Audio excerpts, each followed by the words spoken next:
I'm the apprentice of Ami James. I have a tattoo here on my leg. I don't know if you can see it. There's these meatballs right here. That's a brotherhood tattoo I got with Ami James and my other friend Kaname. Each meatball represents a meatball from our race. And I'm Italian, Ami's Jewish, and Kaname is Japanese. So we have the Italian meatball, we have the matzo ball, and we have the tsukune. So we each gave each other the tattoo. That was actually the first tattoo I ever did. I was kind of nervous too because Kaname he's a famous Japanese tattoo artist, and for me to do my first tattoo on him, I was, kind of shaken, and I did okay though. I can show you my first tattoo I ever got, but you can't see it anymore. It used to be right there. I'm not going to tell you what it is. It's kind of an embarrassing thing. My friend covered it, and now it's one big piece here. It used to be the Tasmanian devil. I told you. Kind of wish I left it there actually now. I miss it. You can still kind of see the Tasmanian devil if you look close enough. Was it just a Tasmanian devil? No, the Tasmanian devil has a penis. And Billy DeCola is here to tell the story. Of course, you know him from New York Inc. How are you, Billy? I'm great. How are you doing, buddy? So what's the deal with the little Tasmanian guy? Well, I had a Tasmanian devil here, as you can see. And if you look closely, can kind of see it a little bit. I asked my good friend, Ami James, to cover it up, and he did the whole sleeve. But before he covered it up, There's a little something, something right there.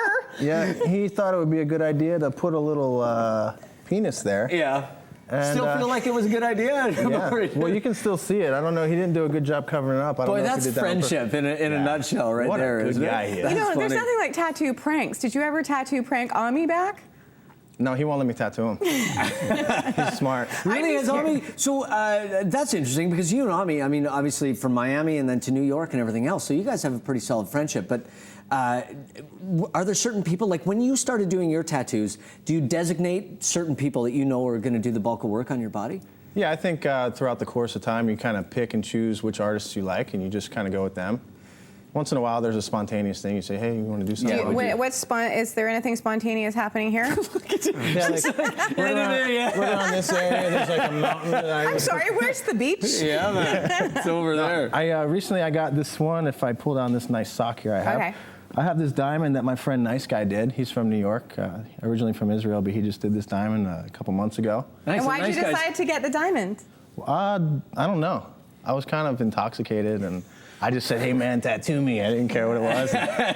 It was nice of Nice Guy not to put a penis on the diamond as well. That's a good friend right there. Well, I can kick Nice Guy's ass.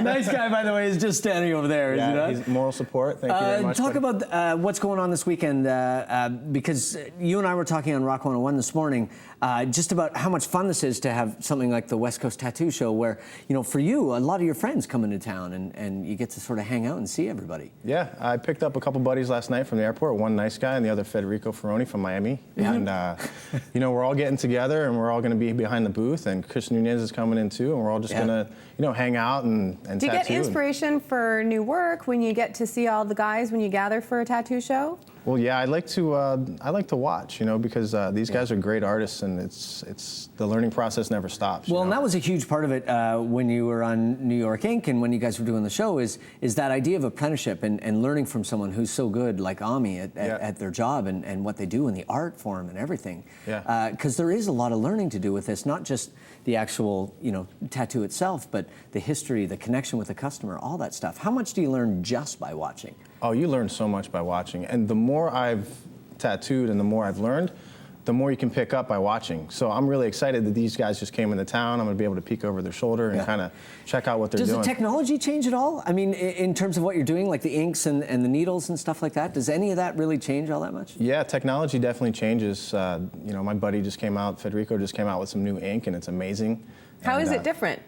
It's I can't tell you all the secrets, but it definitely works. I mean, you can see in the colors. I mean, the colors are really bright, and machines are changing all the time. Needles are changing, but you have to first get your base before you start trying to get all fancy. Yeah, before you play. And I think with shows like Miami Inc. and New York Inc., people really learned about the artists themselves, and you guys are like therapists, really, because people love to tell you their life story, and you get to spend a lot of time with these people. Yeah. What is that like for you guys, being an artist and hearing those stories as you're doing the art? It's kind of like having a conversation with a person, you know. Once in a while, it's really interesting, and other times it's like, man, when's this person gonna be? No, I'm just kidding. I listen to everybody's story, and I really. But it's such a huge life experience for someone to get a tattoo. Yeah. They're so in that moment. That must be fun to witness that when they look at it for the first time. Yeah, for sure. You know, we're kind of jaded to the whole situation because we do it every day. Yeah. But you know, people that come in fresh and it's the first tattoo, and you know, that's really a life-changing experience. So it's great to be a part of it. I love just looking at your arms and stuff, and what we can see, the juxtaposition between the sort of two styles on your arms as well. Explain the difference between these two and maybe the tradition behind your left arm. Well, this one I got done in Miami. Ami James did this one, and he did everything with the machine. He shaded with the machine. He And you can outlined just with see the machine. colors pop Yeah, so well. Yeah, it's still not done. I've been trying to get him to finish this pipe here for a while, but he can't seem to find a needle that's going to penetrate that puppy. And what about the other arm? What's the story behind that? And this one I got it done in Japan, and the outline was done with a machine, but all the shading was done by hand poking. And how does that feel? Oh, it feels great. Yeah. And no, it doesn't hurt quite as much as getting a machine tattoo, but it takes a lot longer. Right. So if you kind of, you know. Are you more patient, or because you always hear that old saw that, you know, doctors make the worst patients? So when you're being tattooed, are you better or worse than the typical person at getting a tattoo? I think I'm pretty bad. Really? Yeah. What do you complain? Or? Yeah, I complain, I moan, I cry. I'm like, hey, when are you gonna finish? You know. Yeah. And how long did that one take? The hand? This took a while. I didn't really want to complain too much about this guy because he's kind of like a traditional dude, you know. It must be an honor to get tattoos by people like that. Yeah, it definitely was. Well, if you want to meet these guys, the West Coast Tattoo and Culture Show is running April 27th through the 29th. If you want to check it out, it's at the Boulevard Casino. Very nice. Thanks for coming, man. And it was nice to hang out with you a little bit today. It was really good. When are you gonna you come didn't down even bust me on my tight pants. I know. You're gonna come down and get a tattoo or what? Yeah, that's right. I'm actually just gonna get these pants tattooed on. They already are. I thought that's what you had. We're going to take a break.